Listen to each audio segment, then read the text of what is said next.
Hello दोस्तों, स्वागत है आपका बीएस स्टडी पॉइंट चैनल में। दोस्तों मैं हूं डीएन यादव और आपको आज एक चैप्टर है इतिहास का जिसका नाम है यूरोप में राष्ट्रवाद। यूरोप में राष्ट्रवाद का एक एक क्वेश्चन आपको करवाएंगे। जी हाँ दोस्तों, एक एक क्वेश्चन जो आपके बोर्ड एग्जाम में डायरेक्टली पूछा जाएगा, है ना। और साथ ही आप जब कॉम्पिटिटिव एग्ज़ाम का तैयारी कीजिएगा तो उसमें भी आपको बहुत मदद प्रदान मिलेगा। तो आइए दोस्तों, हम लोग स्टार्ट करते हैं।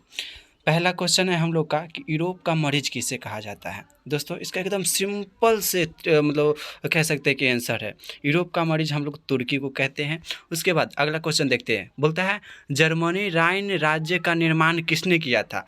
तो दोस्तों जर्मनी राइन राज्य का निर्माण नेपोलियन बोनापार्ट ने किया था।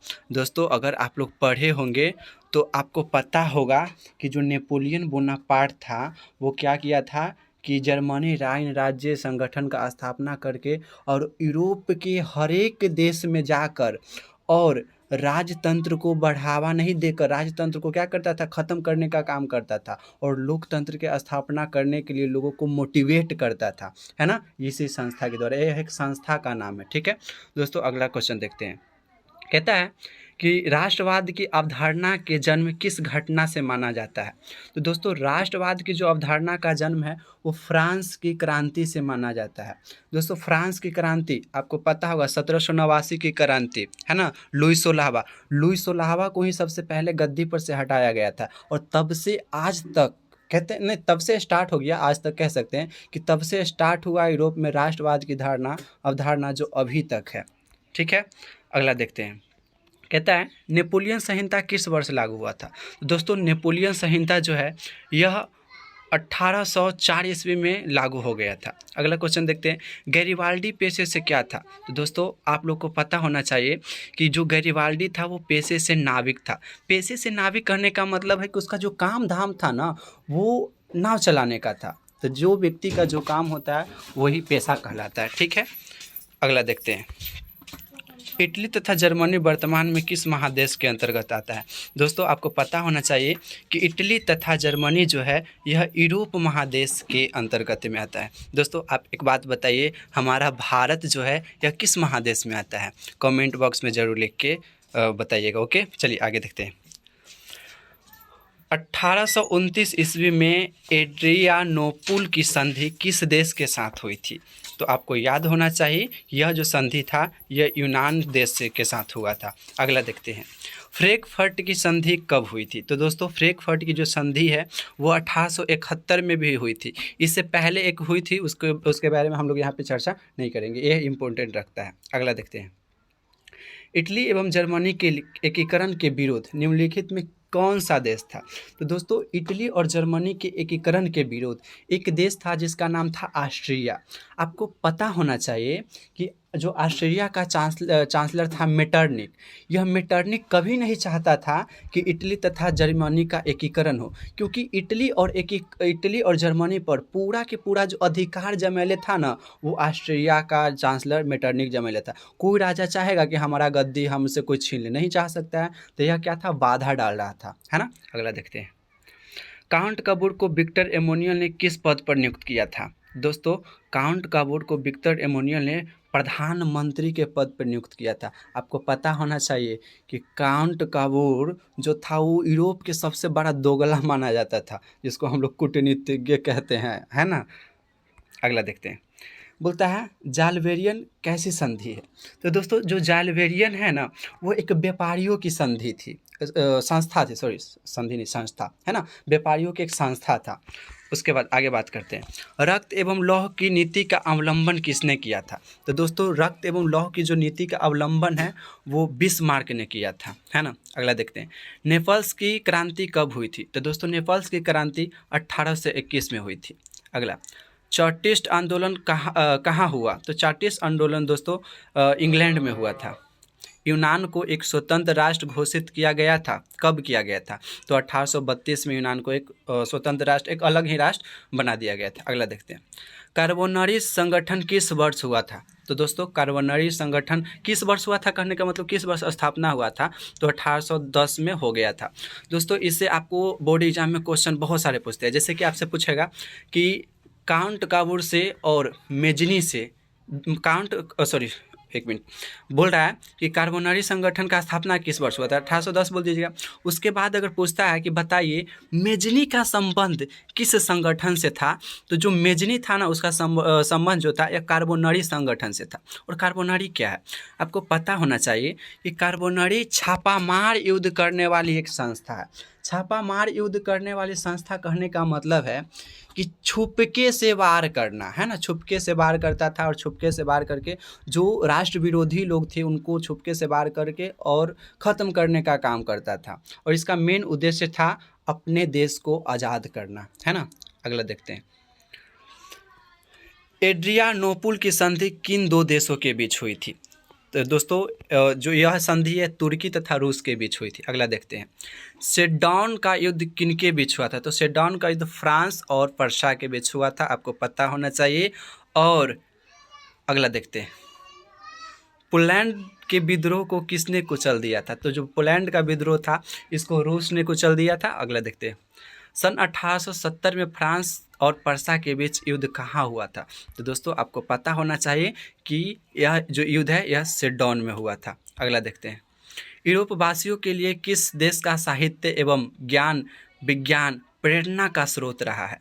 तो दोस्तों एक यूनान है, यूनान का नाम सुने होंगे। यूनान का जो जितने भी साहित्य है, ज्ञान विज्ञान टेक्नोलॉजी जो भी है, यह यूरोप वासियों के लिए प्रेरणा का स्रोत रहा है, क्योंकि यूरोप वासियों ने इनसे ही सीखा है सब कुछ बनाना। अगला देखते हैं, युवा इटली संस्था का विकास कब हुआ, यानी स्थापना कब हुआ था, है ना। युवा इटली कहने का मतलब, युवा का मतलब क्या होता है? यंग, जवान, यानी यंग इटली संस्था का विकास यानी कि निर्माण कब हुआ था, स्थापना कब हुआ था?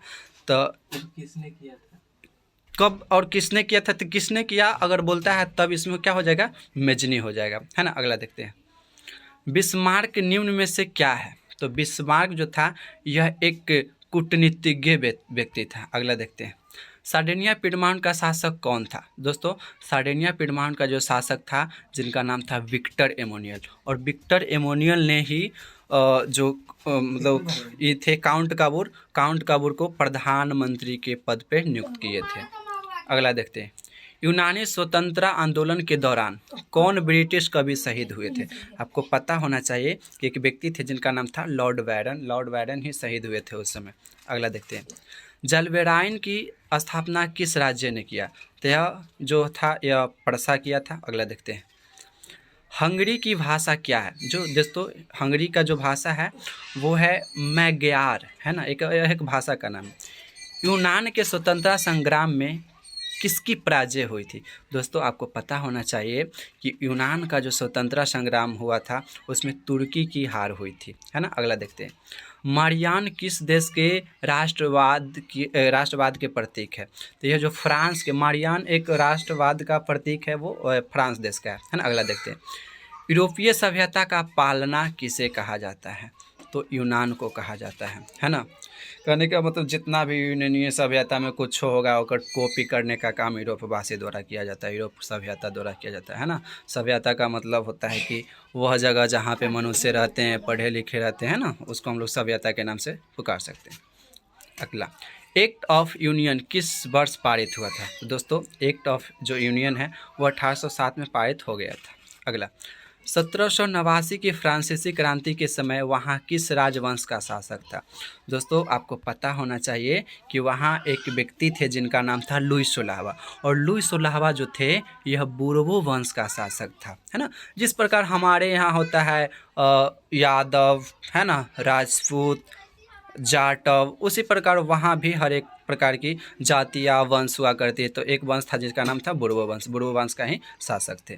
उनको 1789 में हटा दिया गया था। नाम क्या था? लुई सोलहवां। अगला, नेपोलियन संहिता किस वर्ष लागू हुआ था? दोस्तों आपको पता होना चाहिए कि जो नेपोलियन संहिता है वो 1804 में लागू हो गया था। अगला, जर्मनी के एकीकरण के लिए बिस्मार्क ने कितने युद्ध किए? दोस्तों आपको पता होना चाहिए कि जो जर्मनी के एकीकरण के लिए बिस्मार्क ऐसे तो बहुत प्रयास किए, लेकिन 3 युद्ध मुख्य रूप से वो लड़े थे जो कि मेन थे, है ना। वियना कांग्रेस में राष्ट्र सम्मिलित नहीं था, मतलब वियना कांग्रेस में कौन सा सम्मिलित नहीं था? तो वो कौन था? जर्मनी को सम्मिलित नहीं किया गया था। अगला, वियना कांग्रेस में पवित्र संघ की योजना किसने प्रस्तुत की? आपको पता होना चाहिए यह रूस ने किया था। अगला, यंग इटली के संस्थापक कौन है? पता होना चाहिए कौन है? मेजनी। मेजनी ही ने ही यंग इटली और यंग यूरोप की स्थापना की थी। पहले यंग इटली और दूसरका में यंग यूरोप की स्थापना की थी, है ना। अगला देखते हैं, फ्रांस के किस राजा ने कहा था अंग्रेजी राजा की भांति शासन करने की अपेक्षा लकड़ी काटना अधिक पसंद करूंगा? दोस्तों, यह एक राजा थे जिनका नाम था चार्ल्स दसम ने। चार्ल्स दसम कहा कि देखिए, अंग्रेजी राजा जो है ना, इसके भांति हम लकड़ी काटना पसंद करेंगे, लेकिन इसके शासन में रहना, इसके बातों पे चलना हम पसंद नहीं करेंगे। भले हमको लकड़ी काटने के लिए भेज दीजिए, जंगल में भेज दीजिए, पसंद करेंगे।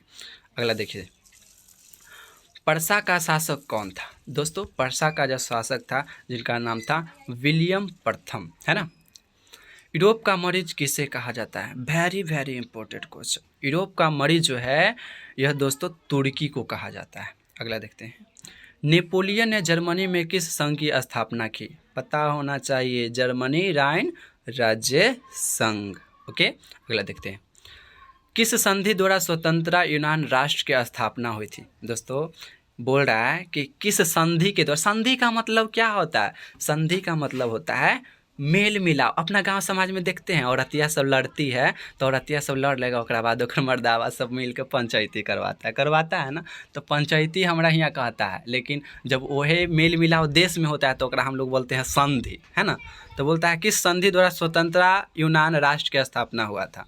तो ये जो संधि है इसका नाम था एड्रियानोपुल की संधि, है ना। इसके द्वारा यूनान को एक राष्ट्र की स्थापना दिया गया था, घोषणा किया गया था। अगला, यंग यूरोप की स्थापना किसने की थी? आपको पता होना चाहिए, अभी ही आपको बताएं किसके बारे में?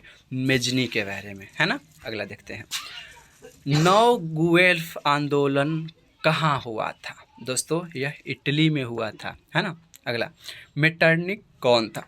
दोस्तों, यह मेटरनिक जो था यह ऑस्ट्रेलिया का चांसलर था, है ना, ऑस्ट्रेलिया का चांसलर था। कार्बोनरी की स्थापना किस वर्ष हुई थी? कार्बोनरी की स्थापना 1810 ईस्वी में हो गई थी। आपको पहले भी बताया था कि 1810 में कार्बोनरी की स्थापना हुआ, और इसी संस्था से जुड़े हुए थे कौन? मेजनी, ठीक है। मेजनी, मेटरनिक नहीं, मेजनी, है ना। अगला, 1830 के क्रांति के बाद फ्रांस में किस प्रकार का शासन हुआ? दोस्तों, आपको पता होना चाहिए कि 1830 के क्रांति के बाद, है ना, क्रांति के बाद फ्रांस में निरंकुश राजतंत्र का शासन हुआ, है ना। अगला, लाल कुर्ती नामक संस्था का गठन किसने किया था? दोस्तों, लाल कुर्ती नामक संस्था का गठन गैरिबाल्डी ने किया था। राष्ट्रवाद की अवधारणा का जन्म किस घटना से माना जाता है? दोस्तों, राष्ट्रवाद की अवधारणा का जो जन्म है वो पूर्ण जागरण कह सकते हैं, उस मतलब घटना के बाद से जाना जाता है ना।